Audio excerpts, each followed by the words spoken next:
Pernah dengar kalimat ing rasa sung tulada, ing madya mangun karsa, tut wuri handayani?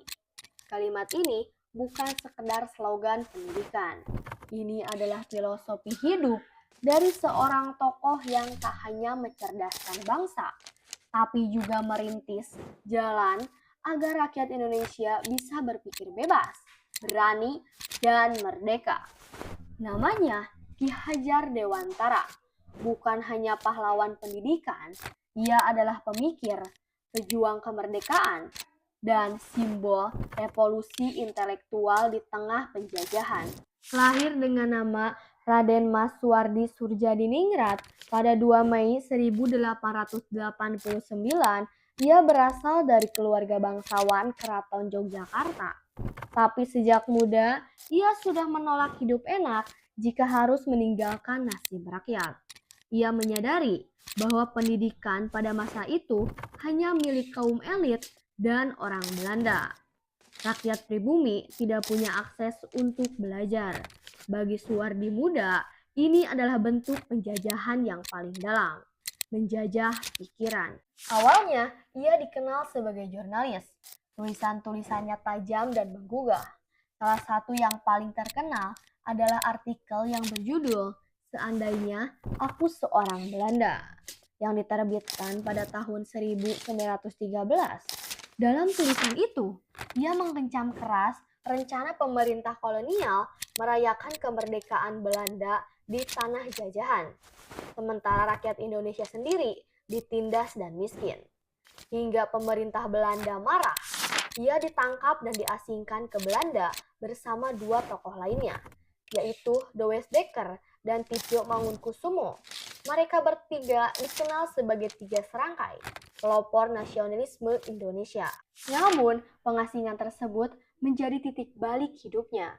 Di Belanda, Suwardi mempelajari sistem pendidikan barat, termasuk pemikiran tokoh-tokoh seperti Montessori dan Froebel.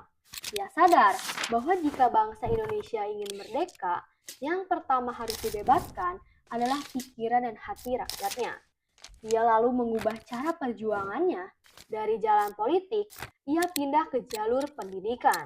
Dan sejak saat itulah, ia dikenal dengan nama Ki Hajar Dewantara. Sebuah nama baru yang ia pilih saat melepaskan gelar kebangsawanannya. Sebagai tanda bahwa ia ingin hidup setara dengan rakyat kecil. Pada tahun 1922, sekembalinya ke Indonesia, ia mendirikan Taman Siswa, sekolah alternatif yang terbuka bagi rakyat biasa. Sekolah ini bukan sekedar tempat belajar, tapi tempat menanamkan keberanian berpikir, harga diri, dan semangat kebangsaan. Di tengah dominasi sistem kolonial yang kaku, Taman Siswa justru mengajarkan muridnya untuk mencintai tanah air, berbicara dengan hati nurani, dan menghormati budaya sendiri. Disinilah muncul semboyan terkenal, ing rasa sung tulada, ing madya mangun karsa, tut wuri handayani. Di depan memberi teladan, di tengah membangun semangat, di belakang memberi dorongan. Filosofi pendidikan Ki Hajar bukan tentang mengejar angka, bukan soal hafalan, apalagi sekedar nilai raport. Ia percaya bahwa pendidikan sejati adalah membentuk manusia seutuhnya, jiwa, hati, dan pikirannya. Ia menolak sistem yang membuat murid takut pada guru. Sebaliknya, ia ingin murid tumbuh karena dihargai, bukan ditekan. Ia ingin guru menjadi pembimbing, bukan penguasa kelas.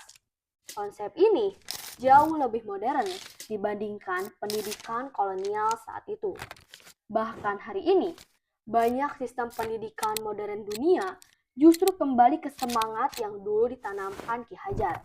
Yang membuatnya luar biasa yaitu konsistensinya. Ia tidak hanya berbicara soal pendidikan, tapi juga menghidupi prinsipnya.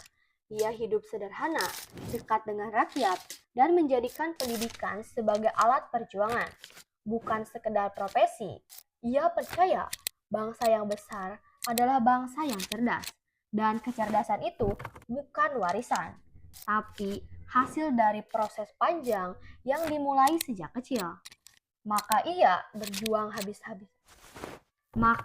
Ia berjuang habis-habisan agar pendidikan bisa dinikmati semua orang, bukan hanya bangsawan. Saat Indonesia merdeka, jasa Ki Hajar Dewantara tak terlupakan. Ia ditunjuk sebagai Menteri Pengajaran pertama dalam Kabinet pertama Republik Indonesia. Tapi, lagi-lagi, ia tidak mabuk kekuasaan. Ia tetap rendah hati, tetap menjadi guru bagi siapapun yang mau belajar. Ia tidak tinggal di istana, tapi tetap bersama rakyat. Dan meskipun usianya semakin senja, ia tetap aktif menulis, membangun sekolah, dan menyebarkan semangat kemerdekaan dalam dunia pendidikan. Ki Hajar Dewantara wafat pada 26 April 1959. Namun, pemikirannya tak pernah mati. Ia tidak mewariskan kekayaan, tapi ia mewariskan fondasi bangsa ini. Pikiran yang merdeka. Ia mengajarkan kita bahwa kemerdekaan sejati bukan hanya soal politik, tapi juga soal berpikir, belajar, dan tumbuh sebagai manusia yang utuh. Hari ini, setiap tanggal 2 Mei, hari kelahirannya, kita memperingatinya sebagai Hari Pendidikan Nasional. Tapi, lebih dari sekedar upacara, hari itu seharusnya menjadi pengingat bahwa pendidikan bukan tugas sekolah saja, tapi tugas bersama. Tugas guru, orang tua, dan negara. Tugas kita semua. Kita mungkin tidak bisa menjadi seperti Ki Hajar Dewantara, tapi kita bisa melanjutkan perjuangannya dengan cara mendidik dengan hati, mengajar dengan kasih, dan membangun bangsa dari ruang-ruang kelas kecil yang kita isi setiap hari. Karena seperti kata Ki Hajar Dewantara, setiap orang menjadi guru dan setiap rumah menjadi sekolah. Bye-bye.